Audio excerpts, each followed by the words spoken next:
Maaari nang maging miyembro ng Pag-ibig ang mga opisyales at kagawad ng barangay sa buong bansa. Ito'y upang matamasa din nila ang mga benepisyong gaya ng housing at Pag-ibig loans. Nagbabalik si Noel Perfecto. Formal lang nilagdaan ni Vice President Jojo Marbinay ang isang kasunduan sa pagitan ng Pag-ibig at ng Liga ng mga Barangay sa Pilipinas na magbibigay karapatan sa lahat ng miyembro ng barangay nationwide na maging miyembro ng Pag-ibig at tuloy magkaroon ng sariling kabahayan. Kasama rin sa mga pabenepisyong matatanggap ng bawat miyembro maliban sa short-term at housing loans ay ang savings mula sa Pag-ibig.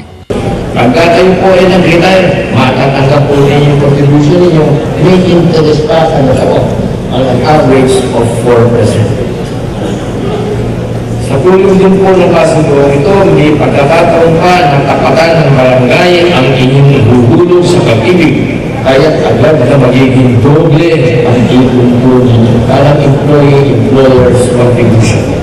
Laki pasalamat naman ng Liga Presidente sa pabenepisyong manggagaling sa Pag-ibig Funds. Mahigit na 40,000 mga miyembro ng barangay nationwide ang ilan sa mabibiyayaan ng naturang pabenepisyo mula sa pamahalaang Aquino.